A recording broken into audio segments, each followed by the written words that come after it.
If there is any whiff of bad news with any stock, that stock is getting sold off big time. So whether it's DCB Bank, whether it's Bharat Forge, whether it's TCS, you have big losses coming in from around 3 to about 15, 16 odd percent. But let's get Harsha Upadhyay, the CIO Equity at Kotak Mutual Fund, who joins us on the show now to give us his view on the markets and of course all the news flow that we've been hit with in the last 28 hours or so. Harsha, hi, good morning. Thanks for joining us. The earnings season has not gotten off to a great start with both Infy and TCS reporting, numbers that are not that impressive.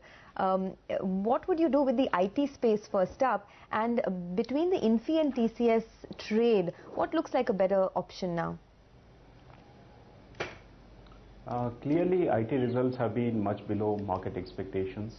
The growth rates that everybody was expecting at the beginning of the year has not really come through over the course of the year.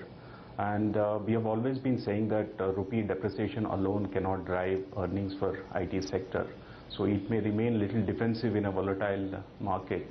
But clearly from a 1 to 2 year perspective, it's unlikely to outperform in a big way. That was our view even few months back, and we continue to hold the same view. And in many of our portfolios, we continue to have underweight position on IT sector because clearly the pressure on a few geographies, few verticals still continue, and pricing pressure also continues in many cases. Okay. Morning, Harsha. Thank you very much for joining us. What's the view on the market itself? I mean, we are getting debilitating global news.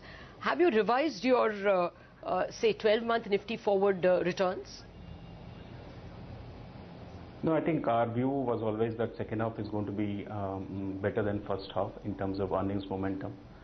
We clearly believe that September quarter results are unlikely to really excite the markets. It's going to be more or less similar to June quarter numbers, which was just about marginal growth on a year-on-year basis. Similarly, September quarter results will also be lackluster. So to that extent, in the very short term, we do not see any local factors which can drive the markets on the upside. But clearly, in this phase of consolidation, it's a very good time to investors to actually allocate more money into equity, because financial year 17 and 18 are likely to be much better years compared to financial year 16. So from a 1 year forward basis, we have not really downgraded our expectations. But clearly over the next few months period, I think markets are going to consolidate at around the current levels. Okay, so markets to consolidate around current levels. I know you don't want to comment on individual stocks, Harsha, but I just cannot help but ask you about DCB Bank and the kind of fall that we've seen in that stock. My question is a little more broad-based. We see some of these banks showing slight chinks of asset quality pressure, not too much, but 1 or 2 quarters of disappointing performance. Would you start to get worried, or would you look at these as a buying opportunity for the longer term? No, on the asset quality side, clearly there is a differentiation between private sector and public sector banks. And even within private sector banks, the private sector banks which are more inclined towards corporate lending have larger asset quality issues, because the retail side has held up quite safely. So to that extent, that is one of the parameters that we look into whenever we are buying or holding a particular stock. And our view clearly remains that while on the macro side things have started to improve, but that has not really translated into meaningful reduction in NPA levels in any of the banks. The pressure still continues. We have seen some amount of interest rate cuts and transmission into the system. So gradually that should reduce some of the interest burden and hence the cash flow pressures that many of the companies have. Maybe over a period of time, gradually we'll see some improvement.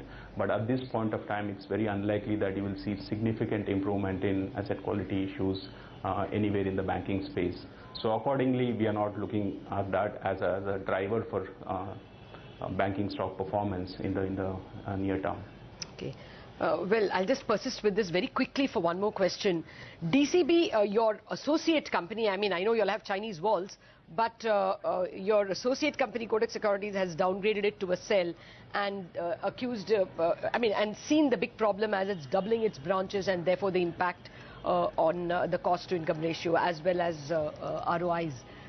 Do you think that the entire small and mid-cap banks are now a spot of bother because with the advent of payment banks, they will have to spend, perhaps expand their branches.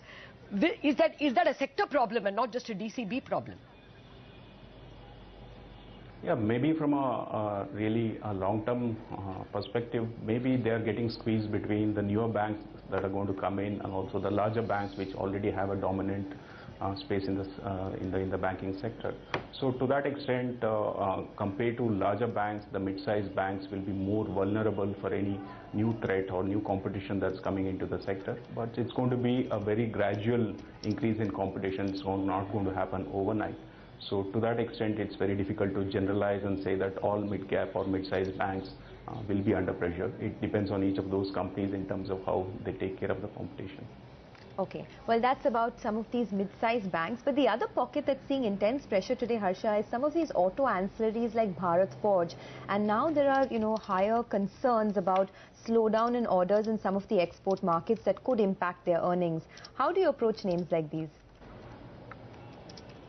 Yes, those worries have started to gain momentum. Over the past few months, we have clearly seen some client-specific issues as well as geography-specific issues in terms of growth that was largely dependent on Europe or few of the clients is under pressure today.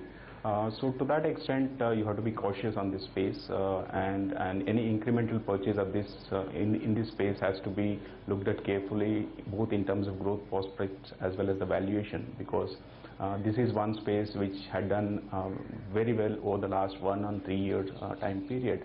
So to that extent, the valuations are not really very attractive even after the fall. So you need to be a little more careful in selecting the companies in this space. Okay. Harsha, actually, in post the TCS numbers, are you generally changing the mix in your funds? Will you be weighting down on IT as a sector?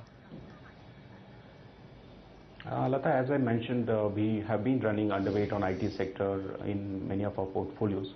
So in this earnings season, we have not really seen anything that would change our positioning.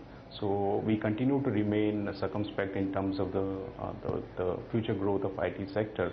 While it will grow at decent pace, it's very unlikely that it will outperform the market in terms of earnings growth momentum going forward, as we expect some amount of gradual cyclical recovery. So it's better to be in domestic cyclicals which are very good in terms of financial strength. I think that space will give you better returns than IT over the next 1 to 2 year period. Okay, then let me put it this way. In the run-up to the second quarter numbers announcements, what sectors should one go overweight on?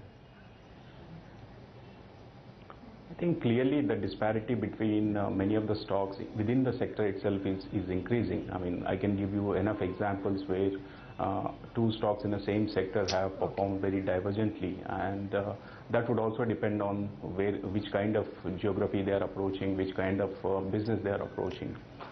So while overall we seem to be overweight on pro-cyclicals with better balance sheet strength, but within that space again you will have to differentiate between various companies depending on the business prospects and valuation.